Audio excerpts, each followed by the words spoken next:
Maka kita kada boleh naik ke suatu makam, ke suatu tingkatan sebelum memantapkan tingkatan yang pertama. Hanyar tingkatan yang kedua, mantap nang kedua, hanyar naik ke tingkatan nang ketiga. Selama kita belum biris tingkatan syariat, kada akan bisa kita mengaji ilmu tarikat. Mengaji bisa, paham bisa, memakai pasti kada kawa.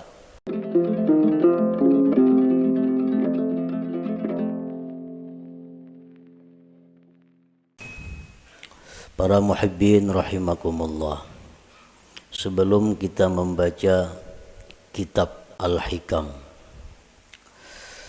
terlebih dahulu kita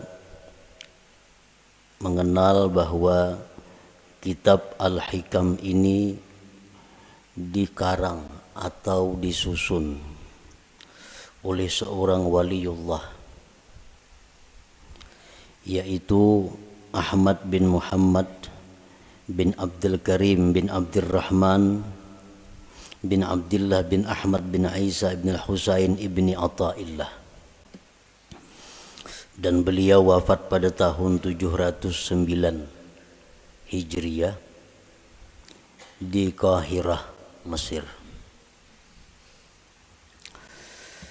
Kemudian kitab Al-Hikam ini merupakan salah satu daripada yang beliau karang. Hikam itu adalah kalimat jamak yang artinya kumpulan daripada hikmah.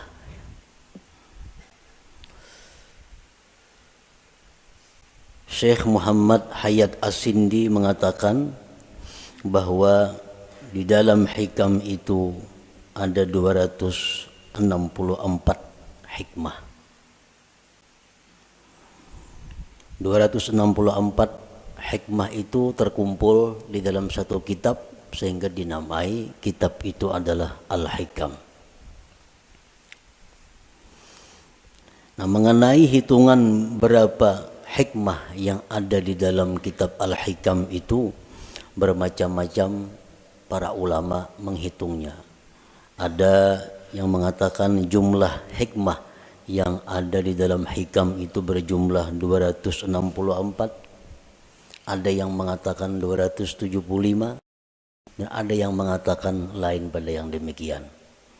Sebagaimana para ulama tidak sama pendapatnya tentang menghitung jumlah ayat-ayat yang ada di dalam Al-Quran. Ada yang mengatakan 6.666, ada yang mengatakan lain daripada itu.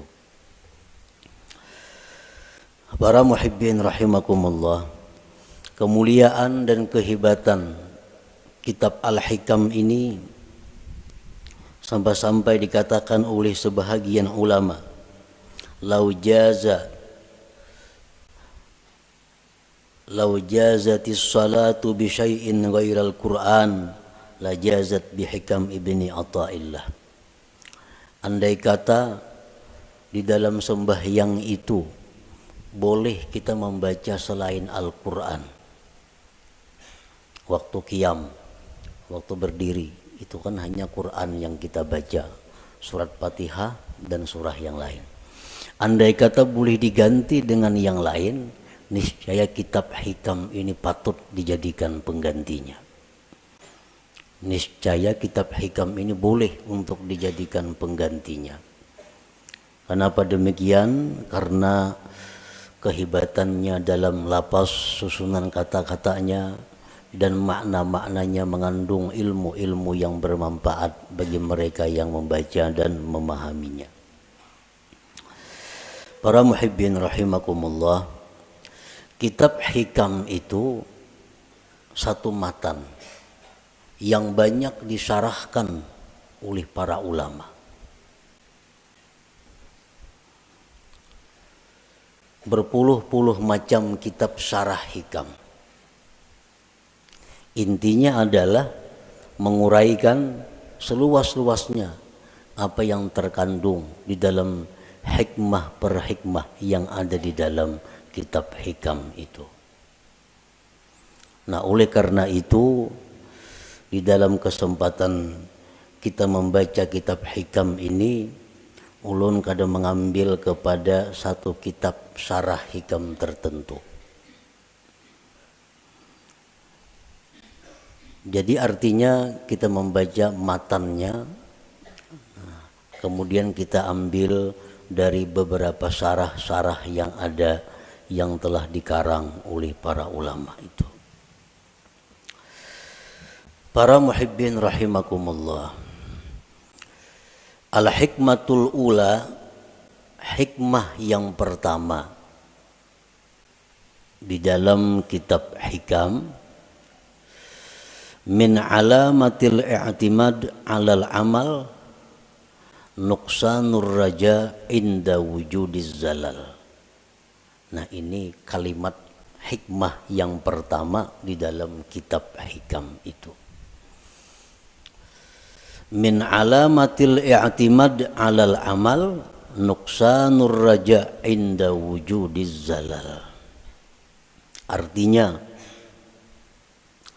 sebagian daripada tanda berpegangnya seseorang dengan amal, berkurangnya mengharap rahmat Allah ketika adanya kesalahan pada dirinya.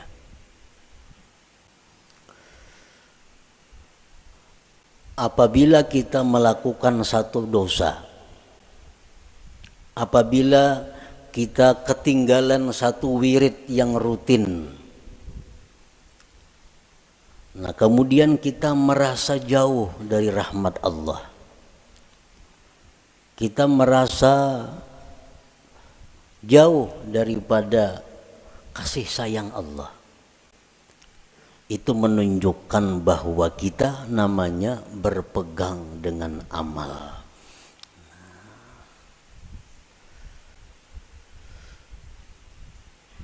Orang-orang yang mulia, orang-orang yang sudah mengenal lebih jauh tentang Allah Subhanahu wa ta'ala, dalam keadaan apapun mereka itu tidak berkurang harapnya kepada Allah. Baik mereka dalam melakukan taat atau mereka sedang diuji dengan kemaksiatan, harap mereka kepada Allah tetap sama. Kenapa sebabnya? Karena mereka tidak berpegang kepada amal. Mereka itu berpegang kepada rahmat Allah, berpegang kepada anugerah Allah Subhanahu wa ta'ala. Para muhibbin rahimakumullah. Amal itu artinya adalah harakatul jismi awil qalbi. Itu ngarannya amal. Gerak tubuh, gerak jasad atau hati. Bila bergerak awak kita nih, ngarannya beramal. Nah, bila bergerak hati kita, ngarannya beramal. Itu arti amal. Fa in taharraka bima fihi sawab summiya ta'atan. Wa in taharraka bima fihi al-iqab summiyat maksiatan. Apabila gerak badan kita atau gerak hati kita itu ada pahalanya, itu ngarannya taat. Apabila gerak badan atau hati kita itu mengakibatkan kita disiksa, ngarannya maksiat. Jadi maksiat itu beramal juga. Mau kuat badan itu beramal jar. Orangnya penjudi. Kawah jadi padahal pak amalnya. Karena amal itu artinya gerak badan atau gerak hati. Bila bapahala ngarannya taat, bila maksiat ngaran, bilanya disiksa ngarannya maksiat. Itu arti amal. Para muhibbin rahimakumullah. Kemudian yang kita fokuskan perhatian kita adalah amal yang mendatangkan sawab. pahala atau taat. Kita tinggalkan amal yang mendatangkan siksa, yaitu maksiat. Nah, amal taat ini ada 3. Amal taat itu ada 3. Pertama ada amal syariat ngarannya. Yang kedua ada amal tarikat. Yang ketiga ada amal hakikat. Ini ketiga-tiganya adalah taat. Ketiga-tiganya adalah taat. Baik amal kita ini syariat, baik amal kita ini tarikat, atau amal kita itu hakikat, itu sama-sama mendatangkan pahala.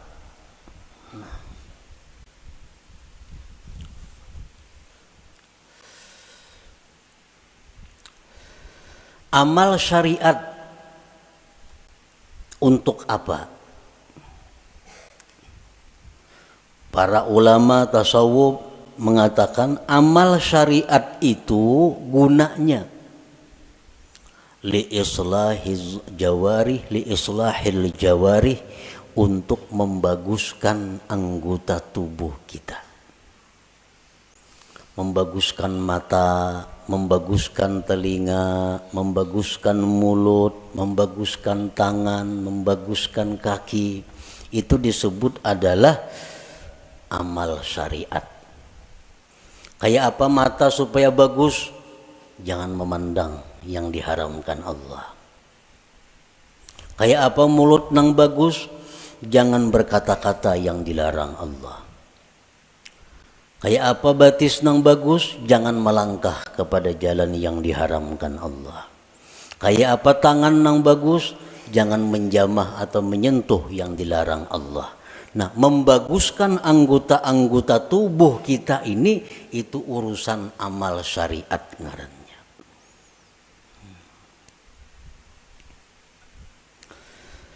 Wa amalut tariqah li islahil qulub. Sedangkan amal tarikat itu untuk membaguskan hati.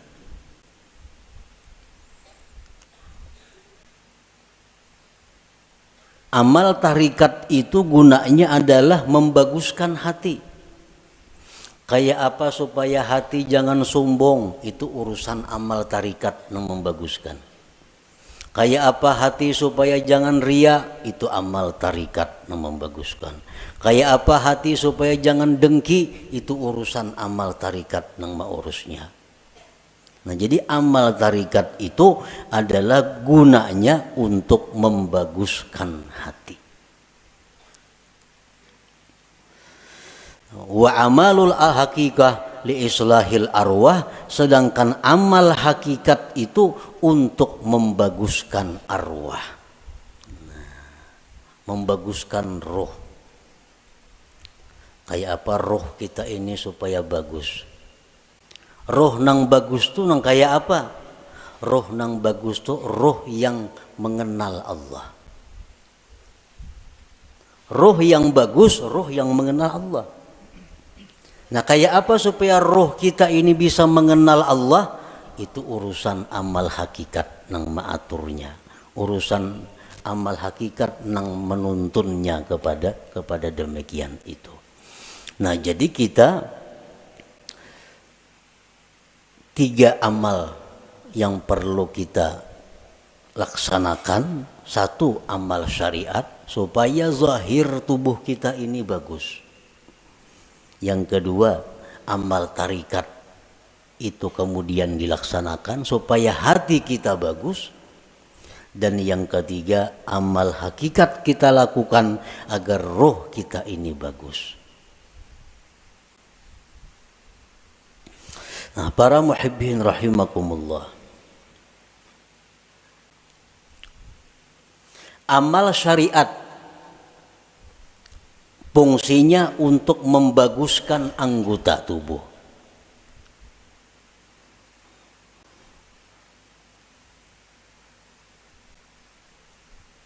Amal syariat fungsinya untuk membaguskan anggota tubuh. Apa inti daripada amal syariat itu? Amal syariat itu saling banyakan. Tetapi kembali kepada 3 pokok. 3 pokok inilah yang disebut dengan amal syariat. Pertama tobat. Nah, pertama tobat. Yang kedua takwa. Yang ketiga istiqamah. Nah, ini seluruh amal syariat kembali kepada 3 ini. Tobat, kemudian takwa, kemudian istiqamah. Nah, tobat artinya apa? Membersihkan diri daripada yang kotor-kotor. Membersihkan diri daripada maksiat-maksiat. Itu tobat. Dimandii, mandi itu tobat karena. Imbah mandi hanyar dipakaiani. Nah, dipakaiani betapi, babaju, bakupia, bermacam-macam pakaian. Nah, itu adalah takwa. Nah, kayak apa supaya jangan lepas pakaian itu dari kita? Ngarannya istiqamah. Membanu berselawar, membanu betilanjang tuh ada istiqamah ngarannya. Istiqamah ini selalu berpakaian. Nah, artinya apa? Selalu menjunjung perintah Allah, menjauhi yang dilarang Allah dalam keadaan apapun. Itu istiqamah. Dalam keadaan susah, rajin ibadah. Dalam keadaan kaya, rajin ibadah. Dalam keadaan sakit, rajin ibadah. Dalam keadaan sihat, rajin ibadah. Dalam keadaan apapun ibadah kada tertinggal. Ini ngarannya istiqamah. Nah, 3 hal itu urusan amal syariat.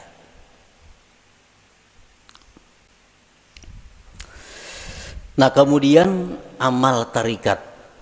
Banyak banget tarikat itu amalannya. Tetapi intinya kembali kepada 3. Supaya hati kita ini bagus. Pertama, ikhlas. Ikhlas. Yang kedua, sidik.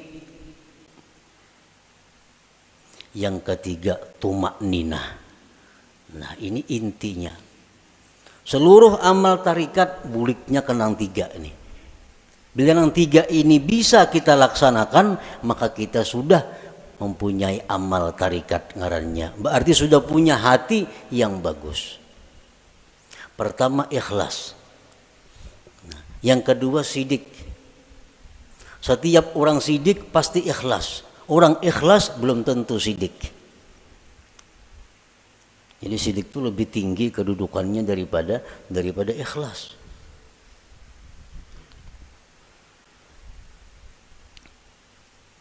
Orang sembahyang itu bisa ikhlas, belum tentu sidik. Belum tentu sidik. Buktinya apa? Belum tentu sidik. Seringkali kita mengucap dalam sembahyang itu Bismillahirrahmanirrahim, mulut kita, tapi hati kita di manakah? Hati kita di rumah. Itu kada jujur ngarannya. Kalau orang yang jujur mulutnya Bismillahirrahmanirrahim, hatinya Bismillahirrahmanirrahim. Nah, jadi kedudukan sidik lebih tinggi daripada ikhlas. Nah, yang ketiga, tumakninah. Tumakninah itu artinya tentramnya hati dengan Allah. Tentramnya inya tuh lawan Allah nang tentram. Lawan keluarga, anak, bini, laki, duit, harta, kekayaan, pangkat itu kadang membuat inya tentram. Tapi begitu mengingat Allah, hatinya tentram. Nah, ini tumakninah. Ini urusan tarikat. Urusan tarikat. Jadi kalau orang sudah lulus dalam tarikat itu pasti tentram dengan Allah. Alladzina amanu wa tatma'innu qulubuhum bi dzikrillah, ala bi dzikrillah tatma'innul qulub. Ini untuk orang tarikat. Orang-orang yang beriman itu tentram hatinya dengan mengingat Allah. Nah, jadi kalau kita sudah bertarikat, lulus dalam tarikat itu, pasti kita tentramnya kita dengan Allah. Tak kumpul lawan siapa aja kadang membuat tentram. Tapi begitu kita ingat Allah, walaupun seorangan di hutan belantara, tetap tentram hatinya. Nah, ini sudah orang yang lulus dalam tarikah ngarannya. Nah, yang ketiga,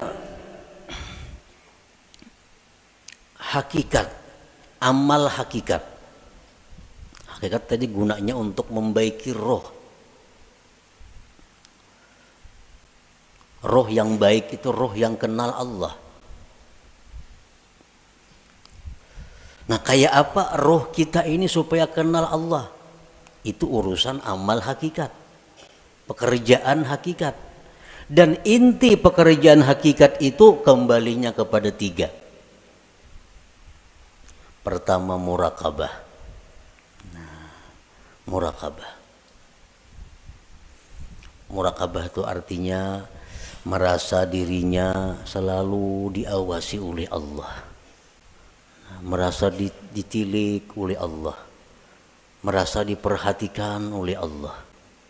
Lalu kada wani berbuat hal-hal yang kada baik karena selalu diawasi oleh Allah. Nah, itu murakabah. Bila orang tuh kawak nangka itu merasa diri diawasi oleh Allah siang malam, di kamar, di rumah, di pasar, di kantor, di hutan, di perumahan, merasa selalu diawasi Allah, maka orang ini akan diberi Allah musyahadah. Nah, musyahadah.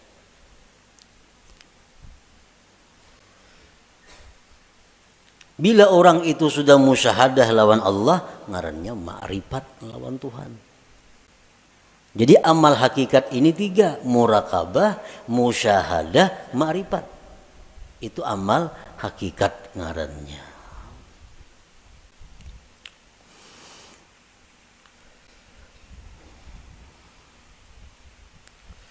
Wa'budillah ka'annaka tarah. Beribadahlah kamu kepada Allah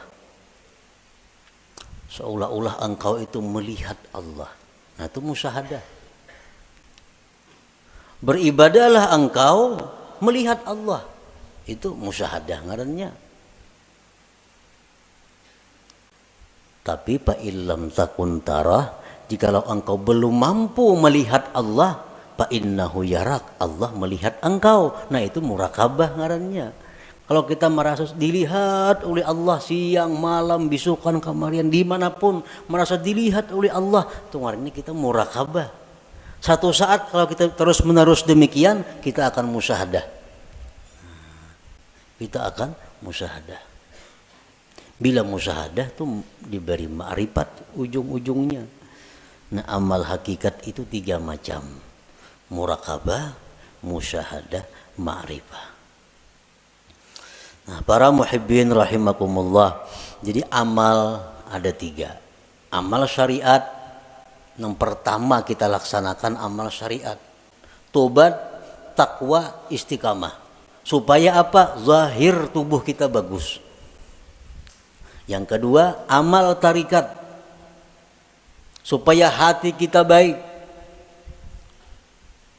Dengan apa? Ikhlas, jujur, tumakninah.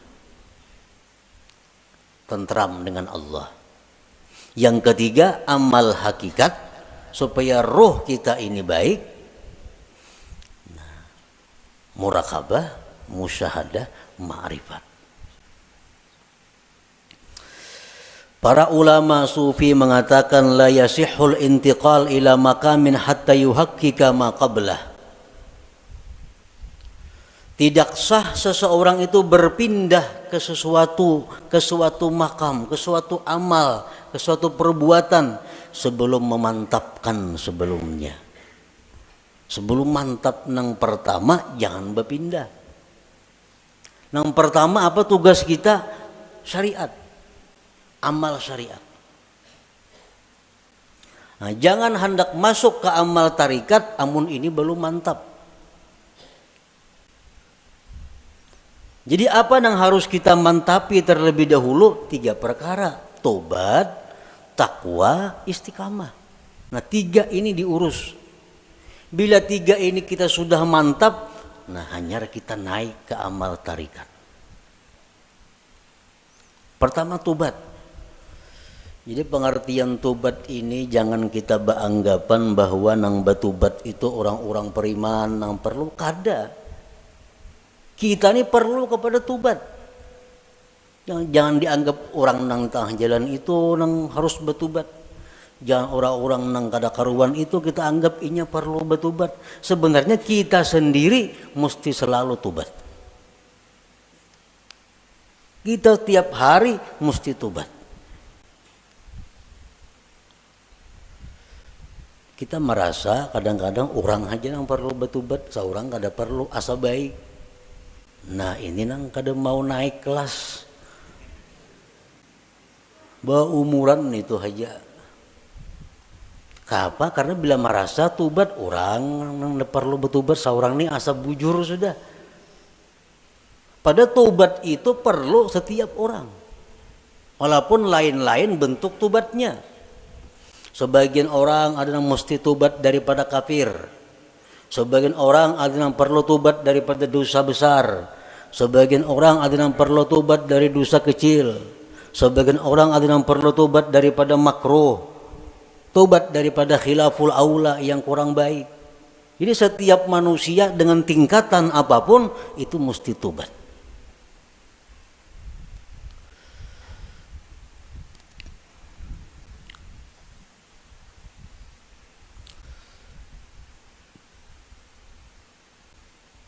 Nah kita sudahlah bertobat, sudah. Dulu minum arak, sekarang ampih. Dulu penjudi, sekarang ampih. Tobat. Dulu ketujuh riba, sekarang ampih. Tobat. Dahulu suka zina, sekarang ampih, sudah tobat.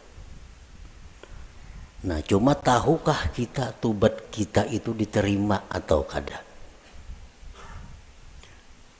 Nah, karena orang nang ampih itu belum tentu diterima.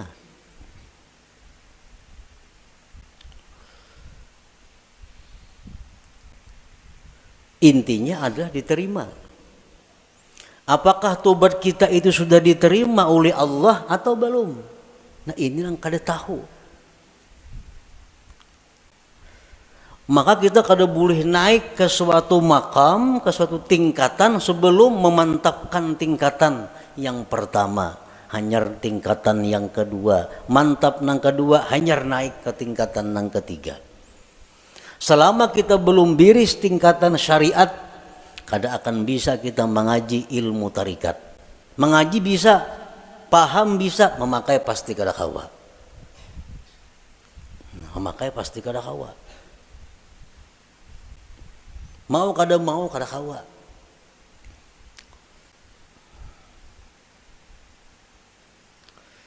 Tarikat belum biris, belum matang, belum selesai, kada akan bisa naik kepada hakikat.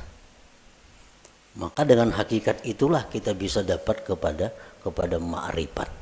Nah, jadi diibaratkan itu ma'rifat itu satu mutiara. Nah, mutiara, andaknya mutiara itu di dalam ruangan nang halus, muat awak. Ruangannya muat awak. Ruangan nang halus ini andaknya di sebuah kamar. Nah, kamar kawah jorong boleh membaandam. Dan kamar itu andaknya dalam sebuah rumah. Nah, rumah ini mau naik sepeda motor kawah aja rumah. Nah, jadi kita kada bisa masuk ke rumah kalau kita masih banyak bawaan. Ada kawan. Kalau kita masih banyak bawaan kita ini masih berinting, sering banyakan bawaan. Kalau kita bakajal ke rumah, kada kawa. Buangi nang kada perlu supaya kita kawa masuk ke rumah. Nah, motor ditinggal, nang mana diisi motor. toko ditinggal. Kalau mah angkut toko ke rumah kada kawa. Kios ditinggal, kabun ditinggal, kada muat rumah. Nah, jadi nang kau masuk ke rumah hanya barang-barang tertentu. Nah, artinya apa? Syariat itu laksana rumah. Begitu kita masuk syariat, banyak nang kita tinggalkan. Riba tinggalkan, permainan tinggalkan, zina tinggalkan, semua aja tinggalkan. Kalau tuh kita masuk ke rumah. Nah, sepeda motor kalau dibawa ke rumah, sepeda kalau dibawa ke rumah. Begitu kita hendak masuk kamar, nah, ngalih membawa sepeda motor ke kamar, ngalih membawa kendaraan ke kamar itu.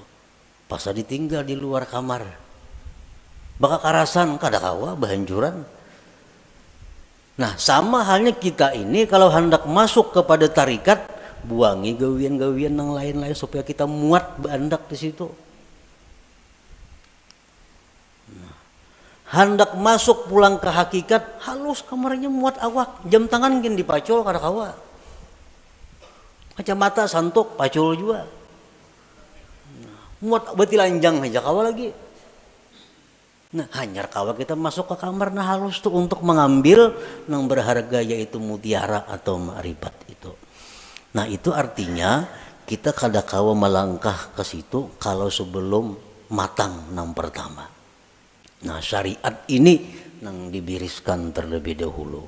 Cara kita berjual beli, cara kita bergaul, cara kita makan, cara kita berpandir, cara kita berpakaian sesuaikan dengan syariat. Bila kada sesuai lawan syariat, hendak ke hakikat kada bisa. Jamin kada bisa. Napanya bisa? Pandirnya aja. Pandirnya aja bisa. Praktiknya kada bisa. Itu sudah hukum, ketentuan. Syariat kada mantap kada kawan naik ke tarikat. Tarikat kada mantap kada kawan naik ke hakikat. Nah, jadi fokus kita ini adalah membaguskan dahulu syariat kita. Kayak apa membaguskan syariat? Tobat. Nang ketujuh menggibah, tobat. Nang ketujuh riba, tobat. Nang ketujuh memakai pakaian haram, tobat. Imbah kita tobat itu perlu diteliti, perlu dipikirkan. Tobatku ini diterima juga kah, kada kah? Selama kita belum ada ketentuan tobat ini diterima atau kada diterima, hati kita masih kada nyaman, hati kita masih kada tentram karena belum ada kepastian tobat atau kada tobat. Takwa kemudian ibadah, sembahyang, puasa segala macam, takwa. Istiqamah terus menerus seperti itu. Bila 3 macam ini kawa, nah ayo ya naik kita ke amal apa? Ke amal tarikat. Kita wajib mengusahakan syaratul kabul. Kita wajib mengusahakan syarat diterima tobat kita, diterima takwa kita, diterima istiqamah kita. Itu kita wajib mengusahakan persyaratannya supaya ini diterima oleh Allah. Sembahyang contohnya. Kayak apa sembahyang itu supaya diterima oleh Allah? Ada syarat-syaratnya. Yang pertama, supaya sembahyang itu diterima oleh Allah, syaratnya adalah ilmu. Kullu man bighairi ilmin ya'malu amaluhu mardudatun la tuqbalu. Tiap-tiap orang yang bekerja beramal tanpa ilmu ditolak, tidak diterima. Jadi sembahyang kita ambil contoh amal syariat sembahyang contohnya, supaya sembahyang ini diterima Allah kayak apa? Satu, punya ilmu. Belajar bujur-bujur sembahyang tuh. Rukuk kayak apa, sujud kayak apa, amun masbuk kayak apa, kada salat membaca Fatihah kayak apa caranya. Nah, bujur-bujur belajar sembahyang supaya sembahyang kita diterima. Yang kedua, supaya diterima sembahyang itu ikhlas. Berhubung ini amal syariat, ikhlasnya pun ikhlas syariat. Ikhlas syariat yang kayak apa?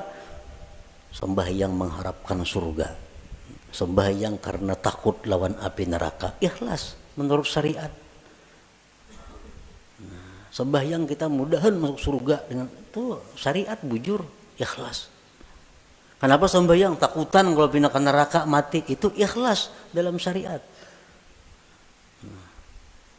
Jangan ada tujuan lain sembahyang. Contoh, kita ambil contoh sembahyang supaya dipuji orang, supaya dihormati orang, dimuliakan orang. Jangan ada sedikit pun dalam hati demikian.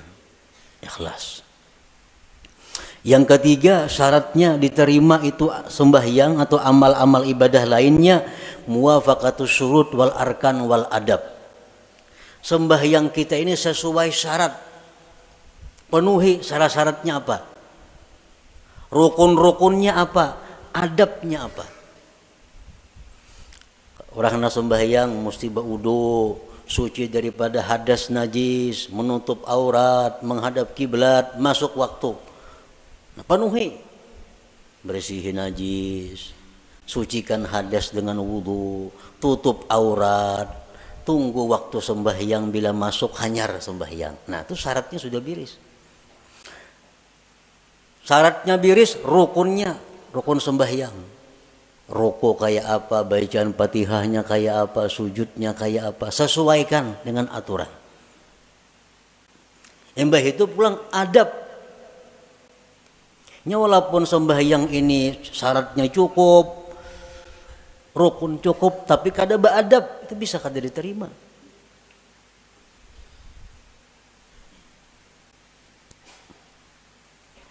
Sesuaikan adabnya. Contohnya contohnya sembahyang bakaca pinggang, Allahu Akbar, nah bakaca pinggang. Ini lawan syarat kada bertentangan, lawan rukun kada bertentangan, tapi adab bertentangan. Allah kada menerima sembahyang kayak ini. Harap tinggi Tuhan sembahyang kayak itu, Allahu Akbar. Nah, jadi adab sembahyang termasuk nang sunat-sunat dalam sembahyang dilaksanakan.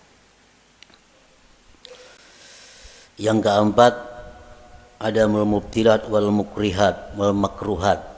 Tidak ada yang membatalkan dan yang dibenci Allah. Sembahyang atau ibadah kadang membatalkan, kadang dibenci Tuhan. Kita gawi semua nang sunat, jauhi nang makruhnya. Yang kelima, al halal fi ma yata'allaqu bih. Halal pada sesuatu yang berhubungan dengannya. Nah, pada berhubungan, makan, minum untuk tenaga, pakaian, tempat, itu mesti halal. Rasulullah bersabda, man akala luqmatan min haram lam tuqbal minhu salatu arba'in laylah. Orang yang makan satu suap daripada makanan yang haram, tidak diterima sembahyang 40 malam. Sasuap tuh kita makan nang haram, 40 malam sembahyang kita ditolak Allah. Sepiring berapa suap?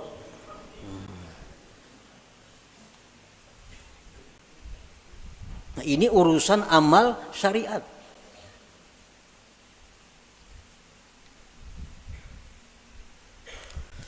Pakaian kita mesti halal. Rasulullah SAW bersabda, man ishtara sauban bi ashri darahim bi samanihi dirhamun haram lam yaqbalillah salatahu ma dama alaihi minhu syai. Barang siapa nukar pakaian 10 dirham, 1 dirham ada yang haram, kada Allah terima sembahyangnya selama itu masih ada. Nah, jadi kalau amal syariat ini kita biriskan dan kita usahakan syarat diterima, oleh Allah. Nah, hanya kita melangkah ke amal hak tarikah. Hanya ke amal tarikah. Para muhibbin rahimakumullah. Imam Ahmad Ibnu Athaillah tadi mengatakan termasuk tanda orang yang berpegang dengan amal, kurangnya berharap kepada Allah ketika terjadi maksiat pada dirinya. Nah, sekarang kita tadi beramal, tobat sudah kita laksanakan, syarat-syarat untuk diterima sudah kita laksanakan, takwa sekarang ini kita laksanakan, istiqamah kita laksanakan. Jangan sekali-kali kita berpegang, kita condong, kita gembira dengan tobat, takwa dan istiqamah itu. Jangan sekali-kali kita berpegang, jangan sekali-kali kita bersandar, jangan merasa gembira dengan tobat, takwa dan istiqamah tadi. Kenapa sebabnya? Karena takwa, tobat, istiqamah itu bagian amal syariat tuh. Itu kada akan bisa memasukkan kita ke dalam surga. Kada perlu kita gembira dengan itu. Lalu apa nang kita gembirakan? Nang kita banggakan, nang kita gembirakan itu adalah rahmat Allah nang datang kepada kita sehingga kita bisa tobat, bisa takwa, bisa istiqamah. Nah, rahmat Allahnya ini nang kita gembirakan, bukan takwanya. Nah, bila kita menggembirakan dengan takwa yang kita lakukan, ngarannya berpegang dengan amal. Bila orang berpegang lawan amal itu, lawan Tuhan turun naik. Bila banyak maksiat, asa jauh lawan Tuhan. Bila berbuat taat, asa parak lawan Tuhan. Padahal Tuhan tuh kada berjauh berparak sebenarnya. Nah, di situ kelemahan tauhid kita. Kenapa kita bila berbuat maksiat, asa jauh lawan Tuhan? Berbuat taat, asa parak lawan Tuhan. Karena kita berpegang lawan amal. Jika kita berpegang dengan rahmat Allah, apapun keadaan kita selalu dekat dengan Allah. Baik dalam maksiat kita dekat dengan Allah, waktu taat dekat lawan Allah, karena kita berpegang lawan Allahnya, bukan dengan amal kitanya. Nah, ini min alamatil i'timad 'alal amal nuqsanur raja inda wujudi zalal. Rasulullah SAW bersabda, la yadkhula ahadukumul jannah bi amalihi. Seseorang kamu, ujar Nabi, selamanya tidak akan bisa masuk surga dengan amalnya. Nah, buat apa kita berpegang lawan amal? Buat apa kita gembira dengan tobat, gembira dengan takwa, gembira dengan sembahyang? Nah, apa gembira akan? Itu kadang membawa ke surga, ujar Nabi kita. Qalu wala anta ya Rasulullah, qala wala ana. Aku pun ya Nabi, amalku kada bisa masukkan aku ke surga. Illa ayyatagammadani Allah birahmatih, kecuali Allah yang meliputkan aku dengan rahmatnya. Nah, rahmatnya ini yang kita gembirakan. Oh, kita gembira, kita suka tobat sebab Allah memberikan rahmat kepada aku. Bukan dengan tobatnya kita gembira, tapi dengan rahmat yang diberikan Allah kepada kita. Nah, itu yang kita pegang. Bila kita memegang rahmat Allah, kita kada akan berubah dengan Allah dalam keadaan taat atau dalam keadaan maksiat. Nah, inilah inti daripada yang dimaksud dalam hikmah yang pertama Imam Ahmad Ibnu Athaillah, min alamatil i'timad 'alal amal nuqsanur raja inda wujudiz zalal.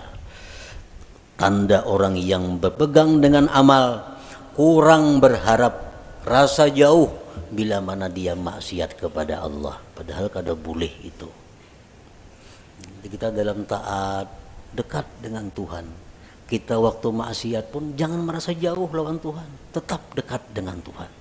Karena maksiat taat itu adalah bagian daripada amal. Amal kada perlu kita pegang. Yang kita pegang adalah Allah, rahmatnya dan anugerahnya.